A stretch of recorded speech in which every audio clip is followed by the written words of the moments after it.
All right, so we are gonna be doing chapter 21 today, since that's the chapter that we did not get to yet. We've had some fits and starts with the off and on schedule, so that just did not work out. So we'll just stay on. And I don't see any reason why we can't finish up over the next few weeks. Yeah. We are nearly done. Yeah. I have it all set, so So we are on the chapter that we have not discussed yet, as a group at least, chapter 21, levels of guidance.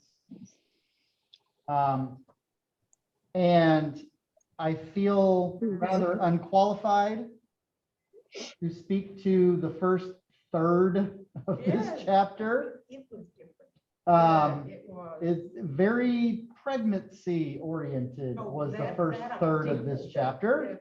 Yes. And I can just sort of read and, okay, if you say so.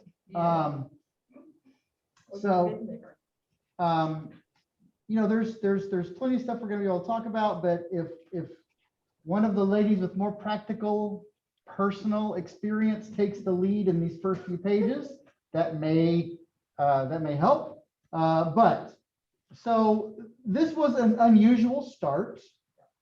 Not only was it not an anecdote or a story of any sort, he goes kind of right to right to pregnancy hormones. Yeah. You know, we have just a couple of sentences about the harmonious nature of the nervous system. And then, boom, we are in the chemical components of hormones. And for the entire first section, really, so it's like 2-3 pages almost, is really about pregnancy. Yeah. So anyone want to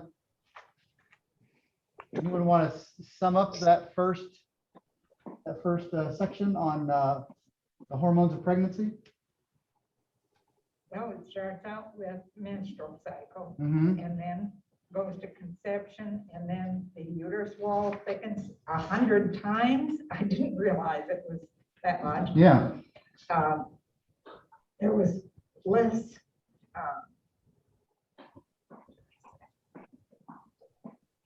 something to the digestive enzymes. Oh, Yeah, right, with the morning sickness, with the mornings, there's less of them. Right. And then the placenta begins, it doesn't belong to the mother, it doesn't belong to the child, it's just in between there. Yeah. And it's a channel for waste. Child is provided with functions, kidney, stomach, and liver through the placenta. And the mother's body reshapes itself. It sure does.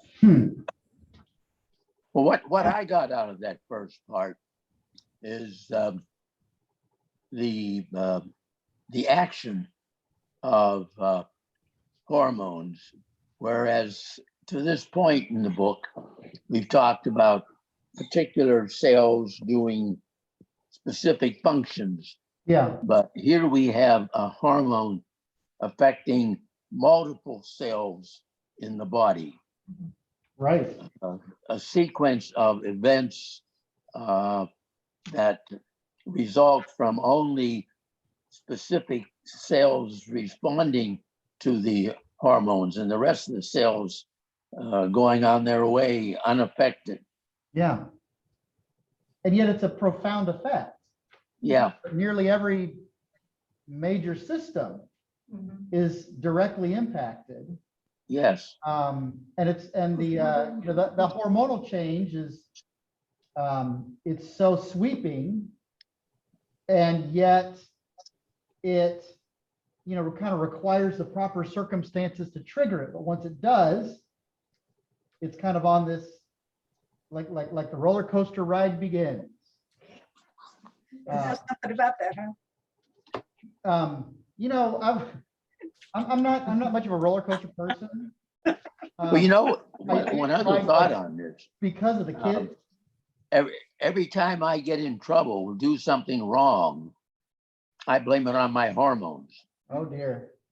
So I think about, going on a roller coaster with the kids and you sit in the chair, right? Or the car or whatever. And there's a moment where you could theoretically still hop out the other side. Because you're still loading people, it hasn't moved yet. But when that cage comes down and the bar locks you in, junk, you're basically stuck. And once it starts moving, you're in that car all the way to the end. Whether or not you change your mind partway through, whether or not you decided, uh-oh, this is too fast, too scary, too high, or I would rather go to the bathroom instead. But you're 100% stuck. And that's a little bit what this process kind of reminded me of. Once those hormones kick in, and it's not instantaneous and it's not, fully executed immediately, but it happens in these prescribed stages. But each of those stages simply occurs like the sun rising every day. And once stage one begins, you will continue all the way through. Once the safety bar clicks down, you're in for a ride. Does that track at all? Oh, boy. Yeah. Okay. Now, obviously, never having experienced this, my personal reflections will be, extremely modest. I will say, I have been on the observational end more than a few times. Yes. And so, I have a little bit of, observational experience. That first pregnancy, I had just the worst case of Couvade syndrome, which is the psychological sympathetic pregnancy. So I don't know if there are hormones that can be triggered within the man, or if it is purely a function of the body replicating what hormones would do but aren't doing. Not only did I gain a bunch of weight during that first pregnancy, I threw up every morning. She was perfectly fine that first trimester. So it is we've all, whether you've experienced pregnancy personally, but we've all kind of been exposed to the miracle of pregnancy and birth material. You've seen a show, read a book, seen an article, whatever, where we've gotten some of the amazing things that happen on the inside. So some of this is not a surprise, but maybe there were elements of it that, with some of the specifics or the details or the sequence, or why certain things were happening. Like, I've never known that the hormonal shift, like you just said, Mary Lou, to lessen the digestive enzymes within the mother is often what's related to morning sickness. Mm-hmm. It makes perfect sense, but I never realized that's why. Like, the body is shifting its resources in other directions. And that's just kind of a consequence. One that I guess I should have realized, but I never given it a lot of thought, but it mentioned that the blood adjusts its clotting and also its volume property, so that it is ready to do what it needs to do through the various stages. Yeah.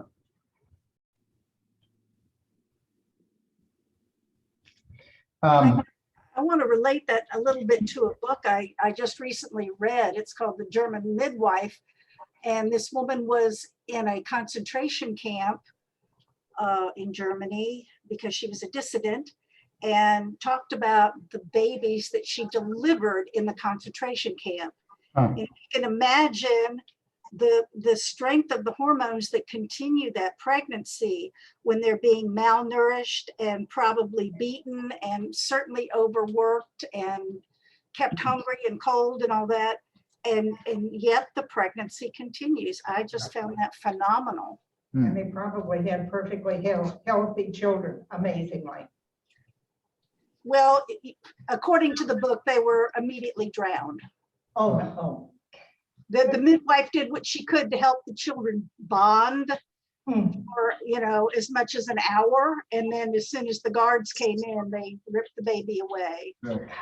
So, you know, there's no telling how healthy or weak the babies were at that point. I've read things about people who were not in good shape being pregnant and yet had healthy babies because our bodies work so well. Right, yeah, they, you know, to the sacrifice of the mother. And, you know, it's an amazing process. And this first section I thought was fascinating. Yet, and maybe it was partly because of the, you know, lack of personal experience, I wasn't always making the connections between this section and the rest of it.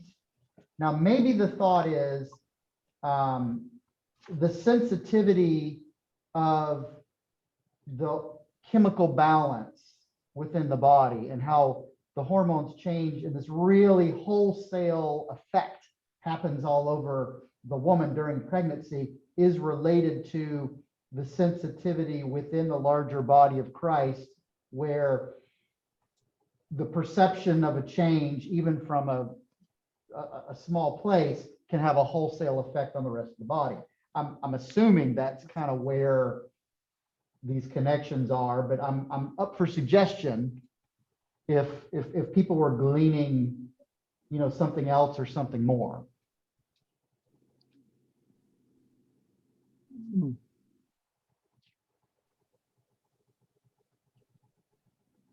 That makes a lot of sense, although I must say I was kind of just taken in with the pregnancy and all the changes. It's been a while since I've been in that condition, and at the time I really didn't understand everything that was going on, so that's why I kind of stayed. I mean, that section was fascinating in and of itself, just with the medical knowledge and some of the applications that you can kind of retroactively apply to think, oh, well, that's most of what was happening, and that makes sense, or that works because of that. And there were, you know, little things that I knew, but just maybe not to that degree. He almost finishes that section with this concept of the breast milk, and you know, it's much better understood now about the benefits of breastfeeding in its, you know, kind of more specific ways. And one of them being I mean, I knew that the baby's immune system is still basically supported through the mother for a period of time.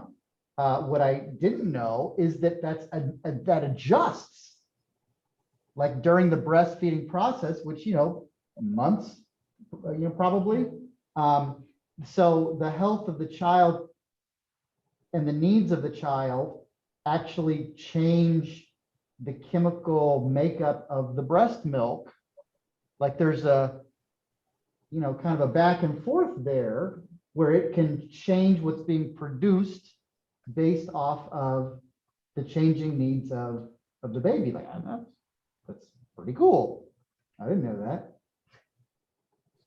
I kind of figured it was like, you know, what you get is what you get. Like, yeah, basically, like each woman, I suppose, has her own particular brand. But I don't know. I'm just saying the fact that during a singular childbirth breastfeeding time, that the breast milk itself would change and adjust based off of circumstances and needs, and just the sensitivity of that, I think, is remarkable.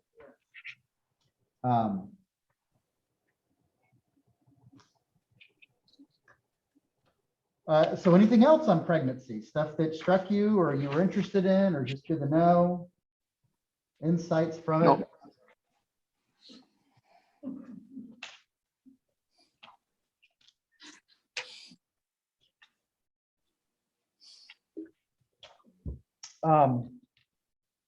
You know, this hormonal cycle that we see it in its kind of full blossom in this section is something that, you know, women are kind of a part of on an ongoing basis, and it's you know, on a smaller scale. Men really aren't. Now that's not to say that men aren't filled with hormones as well. They're just different, and their actions seem different. Their you know, the nature of them coming and going and up and down and side to side kind of stuff seems very different. But that's also, you know, just kind of another really remarkable thing. I mean, obviously this whole pregnancy section is very, you know, woman oriented, but men are not without hormones. I mean, our bodies require them to function properly, but the, you know, those same hormones, or at least similar ones, the same organ structure, secreting different levels that do different things. Again, that, you know, not necessarily addressed in this first section, but just maybe a deepening of just how complex and really precisely regulated that whole structure is. Both my mother and my wife have required Synthroid for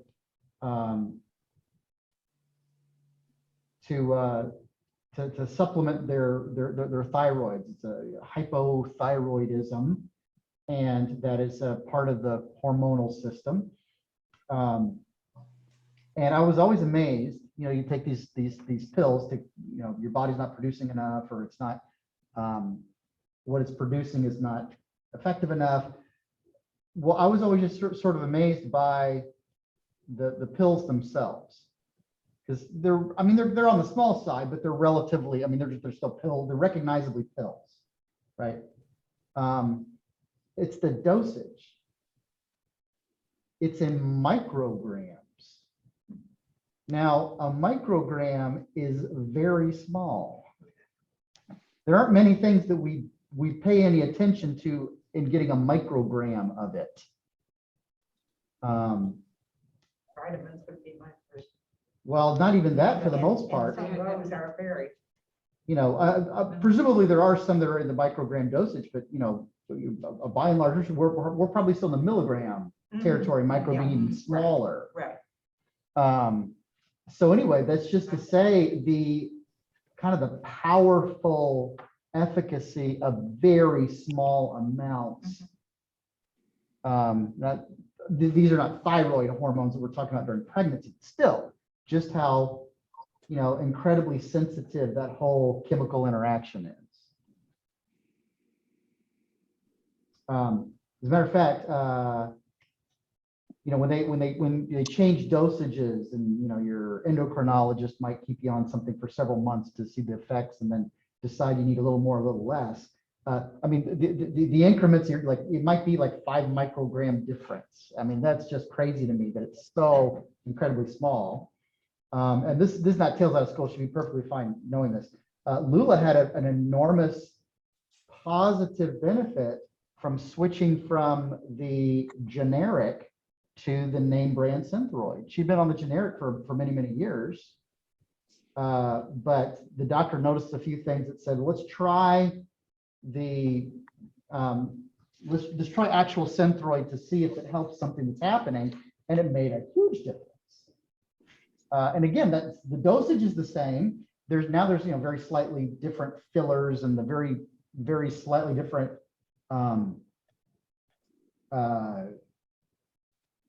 you know, formulations in there, but even that seemed to be enough to make an observable change. So again, I just to me that highlights how incredibly precise all this is. Okay. Now he makes the transition after all this, listening for my role, that's kind of this next section. In the very beginning of this section, he starts talking about, the chemical messenger that starts this whole process with the uterus and everything else. He's sort of likening to figuring out what his calling is within the wider body of Christ as a singular cell. If I as a person can kind of be represented as a cell of the body of Christ, well, just as that very slight chemical change with the hormones kicks off these enormous and necessary changes within the body, what might our role be? And I think part of that's going to be vocational, part of that may be service oriented, it may be a functional thing, it may be a theological thing.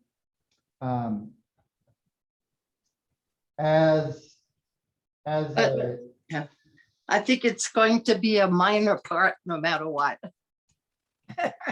Yeah, well, I would assume so. I kind of hope so.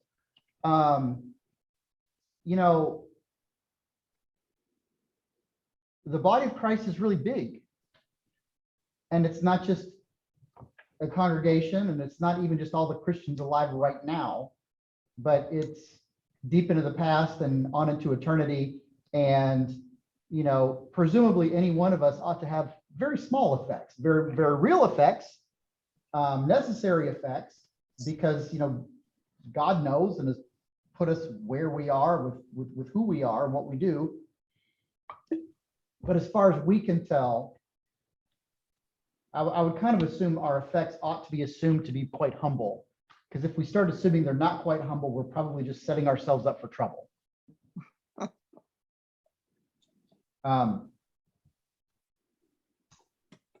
As an ordained priest, I've had to give the concept of the call, vocation, a lot of thought, a lot of theological and spiritual thought.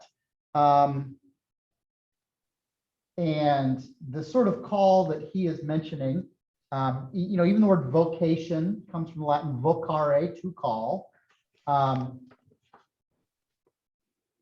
He has a very clear spiritual component in telling his story about wanting to be a missionary and a medical missionary, and he's had some disappointments and some rejections and so on and so forth. But in a broader sense, what are our general thoughts about the concept of a vocation or calling? Well, like you've been saying, part of a great enterprise, but in our own community, we can see different things that we can work on, calling people our way, close by, for causes, quote unquote. Mm-hmm. And you mentioned contemplative. But one of the things that struck me that he kind of underlined was we need to listen. Mm-hmm. What are we hearing? What are we supposed to be doing in these different? Right. What else? Can you kind of summarize that? I could not hear anything. She was just mentioning several of the opportunities for calling. It could be in the community. You have to listen in order to properly discern. I'd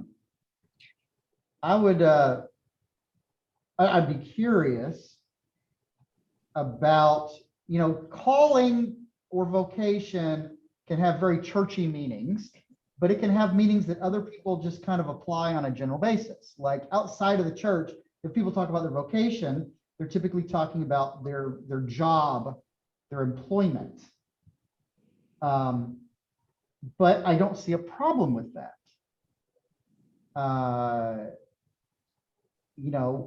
If you are doing what you are supposed to do. No, wait, now you say what you're supposed to do. Yeah. Elaborate on that a little. You tell me, what do you think I mean? Well, I don't believe that there's a plan for me as an individual. Okay, I don't believe that the experiences in my life were predetermined for me to lead me to a particular place. okay. Okay. So I don't know what I'm supposed to have accomplished. Okay, so I would say, without getting into a real esoteric rabbit hole about predestination and what that means, what it doesn't mean, about God being outside of time, is that the same thing as understanding what we will do? Is that the same thing as making it happen, and on and on and on? I'll just say,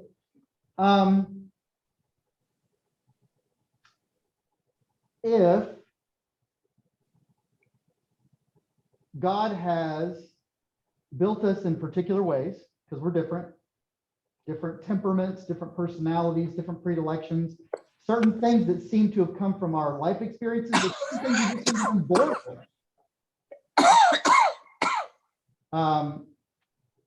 If the course of our lives have exposed us to different but rather specific circumstances, people, opportunities, is there a way then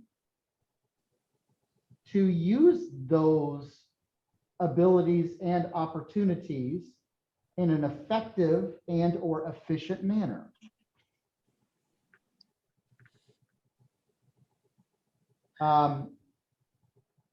I would be a very poor bridge builder.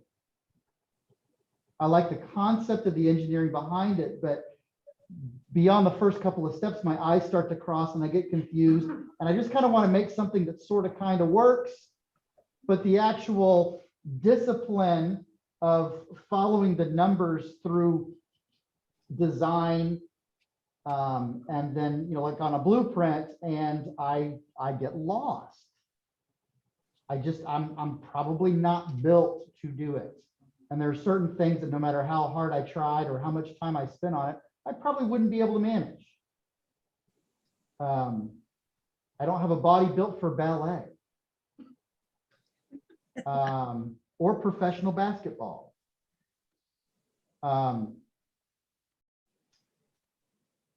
So, Tom, I would suggest, whether or not you want to see it in the sense of, well, God has a plan and he's already made up his mind and I'm just sort of a puppet, being pulled by the strings, or maybe it's more in the sense of God has built me in a particular manner. His hand remains in my life, bringing people into my life, bringing opportunities before me. How I use those gifts in those opportunities means something.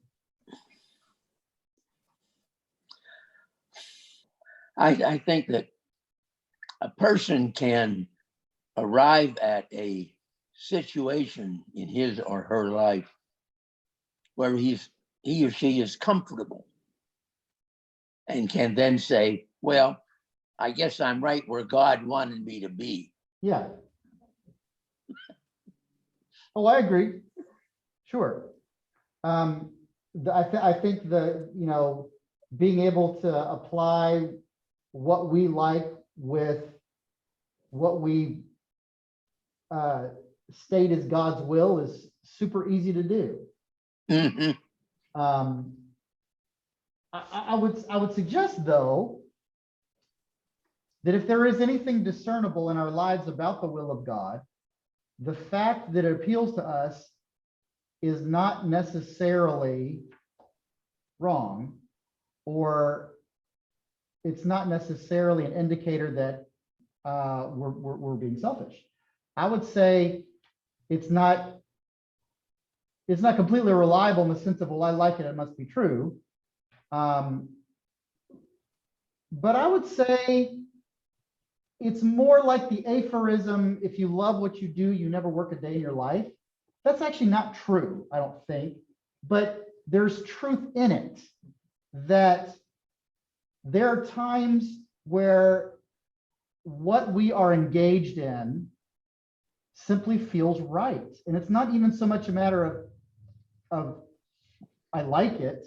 It seems right and good. It's like putting the car in the right gear at the right time, and suddenly a bumpy ride becomes smooth. And I think if you veer off and you do something that doesn't just work well, it means, oh, whoops, I need to get back on track.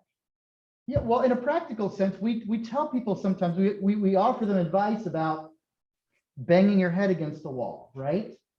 Or we've made up plenty of illustrations about square pegs and round holes. Yeah. So would those things not then be related to some greater sense of purpose? I remember, I think this might have been the seminary professor I was talking to. But he was someone who spent a lot of time with undergraduates. And he was saying that, he often got a lot of spiritual questions that he didn't like because he thought the person was over spiritualizing it. Instead of practical advice, they wanted spiritual advice. And his big example was,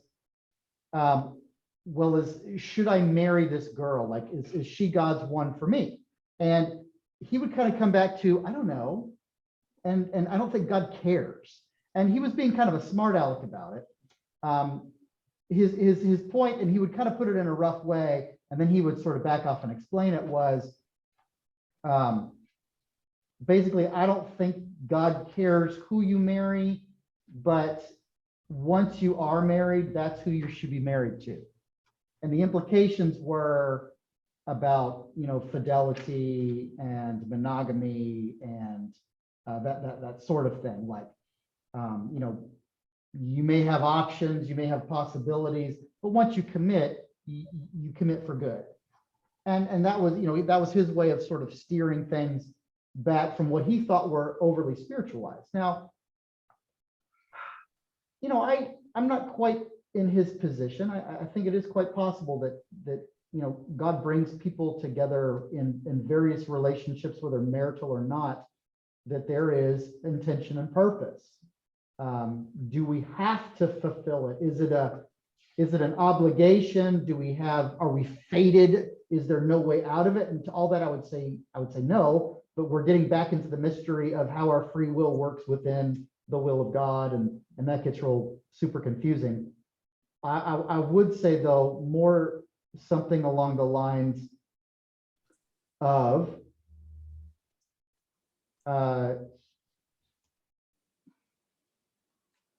how our free wills might intersect with that will of God and his purpose for us is kind of the broader question of what we're looking at in this chapter. It might be related to things we like, and it might not be. I could certainly see how it would be related very closely with things that we're already good at or know how to do. 1 Thessalonians 5, he who called you has equipped you and will accomplish it through you. And I always took great encouragement from that if there was something that I was supposed to do, and for me that meant ordained ministry, part of it would be that I was already built to do it. And another was the things that I wasn't ready to do, he would add when necessary and work on me and grow me in ways that when it was required. I think that fits so well with Dr. Brand talking about all the different things that he tried, the carpentering and some of them just didn't work. Yeah. And he kept trying until he knew that he wanted to be in the medical field. And so he kept on and on until he finally got into the one that seemed to fit him the very best. Sure. Okay.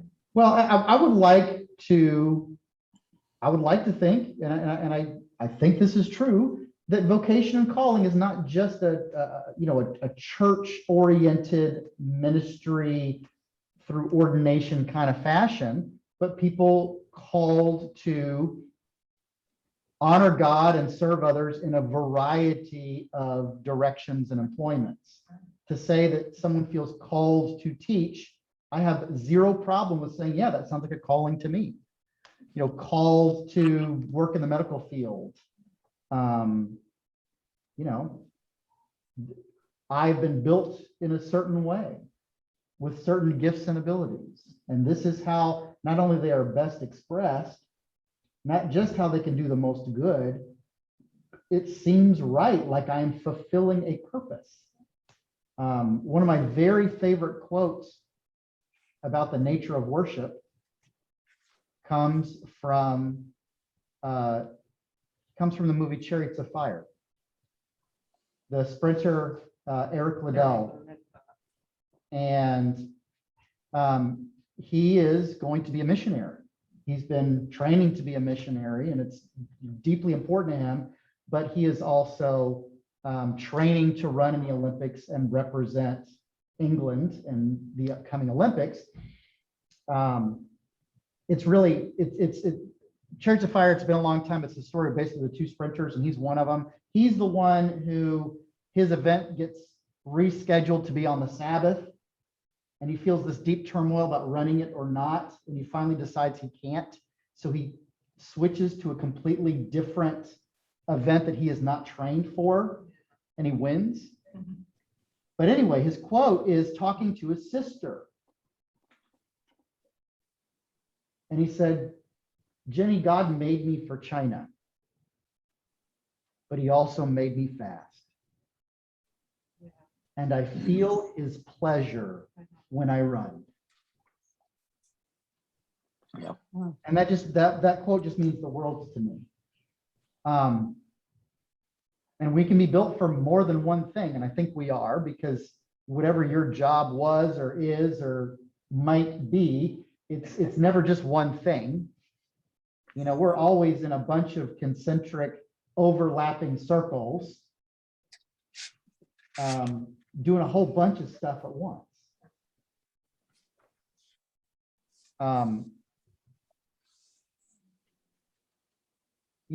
Just within our group, we have a variety of temperaments and abilities, experiences I would happily describe as giftedness.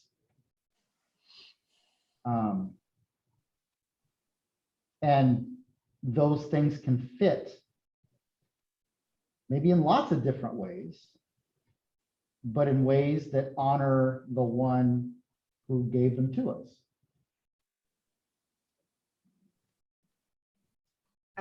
There are two lines here that almost seem to me to oppose each other. Mhm. He talks about a direct hotline from God is not the ordinary way of discerning God's will. Yeah. Well, down further, God's Spirit will employ various means to speak to me and to instruct me in the way I should go, but only if I tune in. Yeah. Well, that's what prayer is all about. To me, Yeah. you're praying to God and you listen to what he's telling you. Sure. I would just say that what we're listening to comes in a variety of manners. Like, sort of, getting down on our knees and closing our eyes and clasping our hands and praying, God, tell me left or right, and then hearing a voice, left. Like, that could happen, but I think that's what he's implying. Like, that's not really the normal course of action. When we are seeking to discern God's will, to listen carefully, what are we listening for? Is it an audible voice? Is it the encouragement of others? Is it the, paying attention to how circumstances change around us? Is it a sense of peaceableness inside? Is it signs and wonders? Is it all those different things, maybe in varying degrees and in different times? To pray about something, to get a sense of yes. And it isn't always a word, and sometimes it's just a sense. Major decisions in life sometimes are brought about just by minor incidents that have such a blazing effect on the individual. Yeah, I agree. Sure. Well, you know, the old joke was the guy stuck in his on his roof while the area is flooded in a hurricane, and God save me, and the guy comes by in a boat. And he says, hop in. He says, no, no, no, God's gonna save me. And then another guy in a boat, no, no, no, God's gonna save me. And they got a helicopter. This is your last chance. You got to, no, no, no, God's gonna save me. And the guy drowns and he appears in heaven. And he's like, what happened? You abandoned me. And God says, I sent two boats in a helicopter. Well, what do you want? So the thought that, you know, us being open, sensitive, perceptive about the different ways that God may communicate with us. Remember, for Elijah, the presence of God was not in the whirlwind or the firestorm, but in the stillness. And that can happen in a variety of ways. Now, in kind of poking through his frustrations and detours, you know, this is what I want to do, and he keeps getting told no and having to go try something else. I would like to, this is not contrary to what he says. I just want to kind of take a very slightly different angle on it to say, I have far too much personal experience and observational experience to think anything other than whether or not it's a matter of our will and choosing wrong things, or, you know, God's plan unfolding in his timing, but the detours can very much be a part of the plan and integrated into it. And you actually aren't ready for the destination until you've taken some of these detours. The kids today would understand that you're not ready to meet the final boss in the video game until you have done the side quest, because you picked up things, tools and stuff in the side quest that you're going to need eventually. I would say all these detours in my life where I felt very strongly to go in a particular direction and the door slam and the window shut have been a part of me finally making it to that destination at some point, different in a way that actually helps, but that I would not have known because I did not choose it. It's a learning process. You may go through something that you aren't enjoying at all, but it's for a reason. Yeah. Being in seminary, there was two of us, and we were very, very close in age. We were the youngest guys in class. We both started, so I started seminary when I was 24. I just turned 24. Is that right? I think so. I think that's right. Anyway, the average age of my classmates was 41. And the and almost everybody was a second, or this is like a second or third vocation for them. The number one former occupation, attorney. Half of my class were attorneys. For heaven's sake. And the joke used to be like, well, this is our penance, is going to seminary. But I would talk to some of these guys. Like one of them, he was like the best student in our class. He was a very successful practicing attorney. But he was like either 50 or very close to 50. He might have even been in his early 50s. And he was the son of a priest. And he would say, I knew a long time ago, but I very purposefully didn't do it. I didn't want to do it. But finally, he felt cornered, like, you know, that God had maybe chased him down or something, or he had run out of options. So he actually expressed some regret. I remember this because it made me sad, being a much younger guy, thinking about this, where he had a lot of exterior trappings of success. And he said, well, what I'm sad about is I will have less time to serve and to give, because, you know, in 10 years, I'm going to be better at being a priest than I was when I first graduated. But then after 10 years, I'm going to be close to retirement.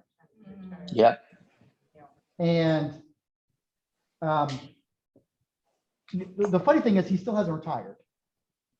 So it's been a while. It's been more than 10 years. As a matter of fact, this is 20 now. And he's still an active rector of a very large parish. But you know, I have to relate it to, even if that wasn't maybe what he was supposed to do, that supposed to and God's will has its own way of working out that we just don't understand. And I was given advice before I went to college that that stuck with me, and I've been able to apply really throughout my life. And so, you know, getting ready to go up to University of Florida, and one of the youth leaders was a UF grad. He's an attorney. This was Bill Mims who told me, and he said, "Well, what do you want to major in?" And I said, "I don't know. I guess like religion or something, since I'm going to go to seminary." He's like, "No. Don't major. If you major in religion at a state public school, you'll be spending all your time studying some obscure African tribal religion. It's going to have nothing to do with going to seminary. So don't do that. You get plenty of religion. So do something else." He said, "Well, do you have any ideas?" I said, "Well, I don't know." He said, "Okay, I tell you what, unless you tell me you just have to do a particular field, like if I'm not an Elizabethan poetry major, I'm going to die. I think you should study business." I said, "Business? It's weird." He said, "No, it's not at all. You're going to get all of the religion you need in seminary and all that kind of spiritual training, but churches have to function in the fiscal and financial world in the same manner that they need to function in the spiritual world. So if you go and have a business degree, you are going to have some of that experience and training that's going to help you in a holistic fashion." And since I didn't need to be an Elizabethan poetry major, I said, okay, and I did it. And my undergraduate degree is actually in management. And I have used, if not specific things, then general principles ever since. It's an open joke about all the stuff you do as a priest on a daily basis that you were not trained to do in seminary. Like, you know, oh, I never had a class in seminary about cleaning a toilet and fixing plumbing. Like, I mean, I do that sort of stuff all the time because that's just the kind of guy I am. But I found through maybe some openness and some listening, some of those things that I was exposed to or taught in business school that I think have helped me minister better. Some elements, and not just of like keeping the doors open to the church and paying bills on time, but, you know, through taking human resources classes, seeing the assets of a parish in terms of stewardship to not just be financial, but how do we use our time? How do we use our talents? How is the property engaged to minister to the wider community? To be able to look and evaluate things that may seem a little less spiritual, might seem a little more, I don't want to say practical, but you know, earthly, I suppose. But if all of what we have, heart, soul, mind, and strength, can and should be used to the glory of God, I kind of had a leg up on being able to look around and see what we have that could be used to glorify God and make some of those connections. That actually Dr. Brain will make he'll mention something very similar about like where the desires of your heart meet the needs of the world. I have done this with multiple vestries. I've taught a class on this about if your congregation is looking for outreach, creating a chart where you start looking at the abilities and the skills and the giftedness of your congregation. And that means who's there and what do you have? It could be buildings with space. It could be land that could be used. It could be people with specific abilities. Maybe you've got some retired teachers. Maybe you've got some carpenters. Maybe you've got, people who know how to do certain things. And then you examine your local area, who lives there, what are their lives like, and what are their needs, and you can kind of chart them. And at the intersection of what the people around you need and what you have, well, that's where you target your outreach ministries. Yeah, makes sense. And it's just one of those things of seeing, the stuff that doesn't always make sense to us. Well, that's not very spiritual. Well, but if God gave it to you, it kind of is. There's a reason why we've never tried to develop an ongoing soup kitchen here, but instead people go to Talbot House every month. Well, we don't have a high degree of homelessness in our neighborhood, and the location of the church, we don't get a lot of walk-up people from the neighborhood anyway. So we've kind of developed a little pantry over the years where people come, we have something to give, but that would not be a great use of our time or our space or our energy to try to force something that sounds good to happen here when it's better used somewhere else.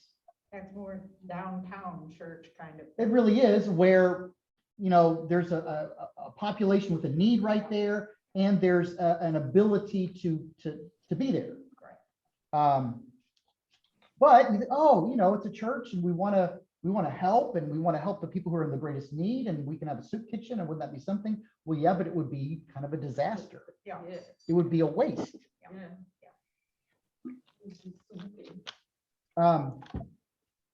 And yet, some of these things that seem, and I think Dr. Brown would acknowledge this, some of those things that felt like detours gave him the ability to do things later on that were of critical importance that he would not have been able to do otherwise. I wanted to go to seminary right after I graduated college, and I was told by the bishop I couldn't.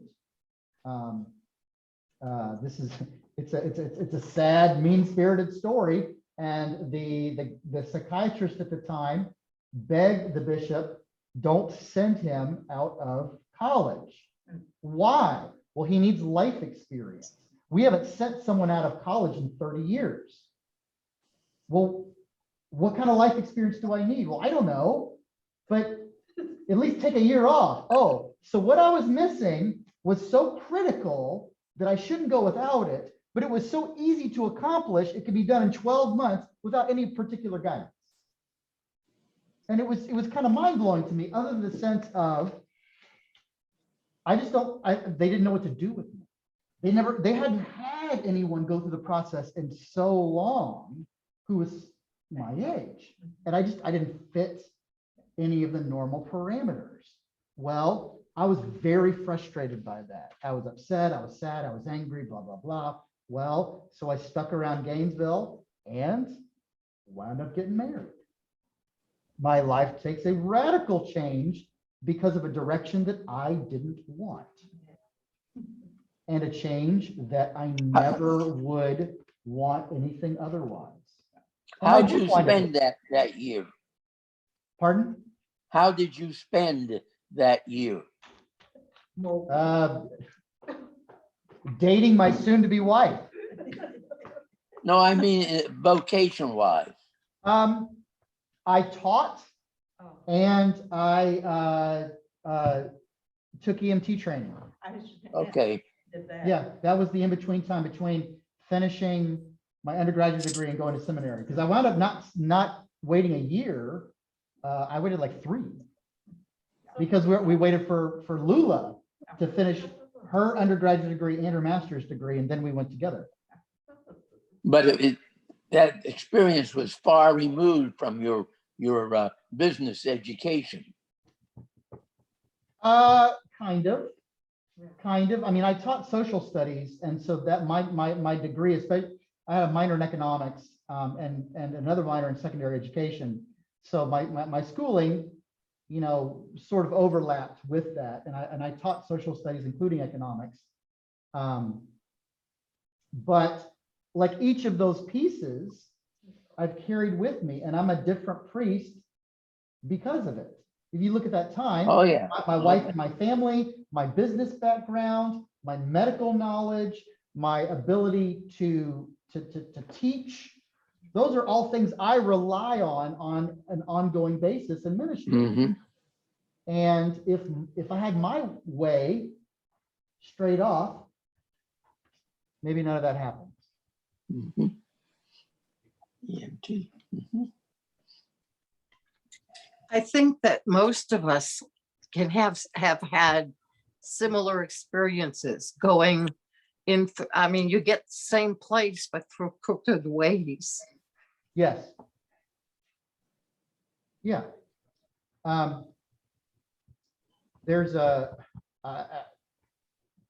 came across this term again somewhat recently. I hadn't thought about it in a while.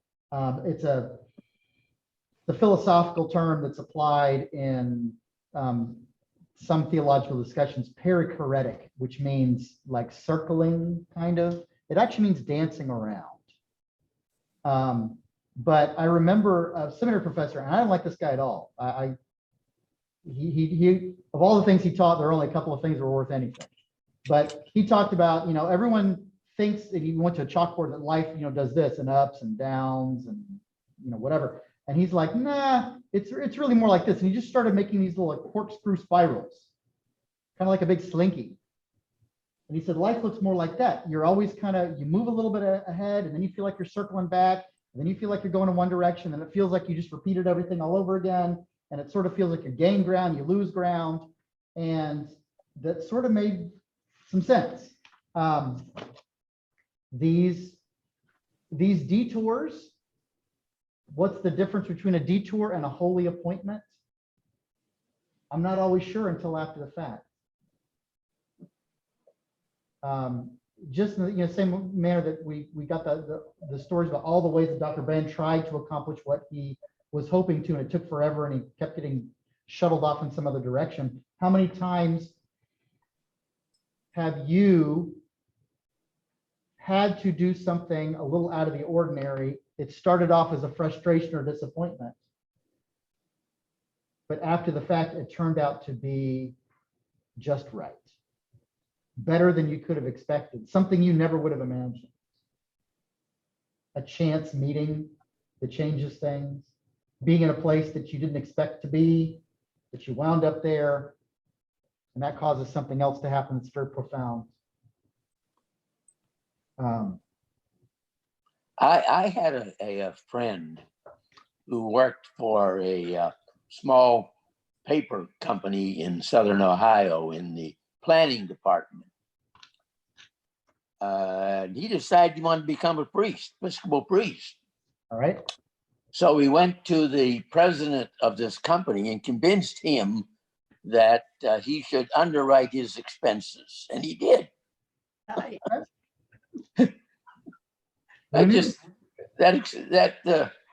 Your conversation just reminded me of that situation. That was pretty good. Yeah. All right. Well, what else? We get a lot of talk about and this is, you know, back to sort of the hormones, but the sensitivity that even a single cell and the changes it can make, and him talking about some of the great needs within the wider church. And sometimes all it takes is one person or a small group that can perceive that need, and like the hormones, even of pregnancy, to bring about greater changes in the overall system. And then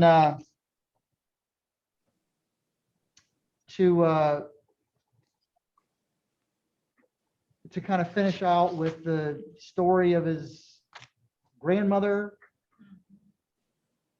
her sensitivity that allowed her to accomplish really remarkable things.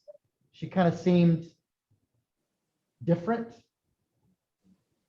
Not like her grandkids very much at all, but there's just a presence about her and an ability to some way, somehow meet needs of people that she shouldn't be able to do, but she could. Practiced sensitivity within the body of Christ.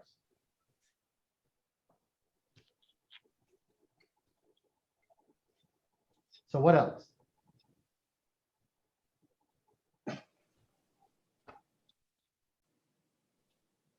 Anything to wrap it up? Yep.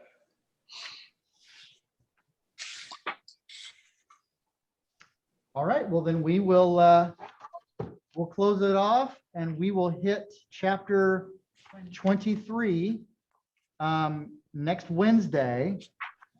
And that will, I'm sorry, chapter 22 next Wednesday, chapter 23 the Wednesday after that, and we'll be done with this book.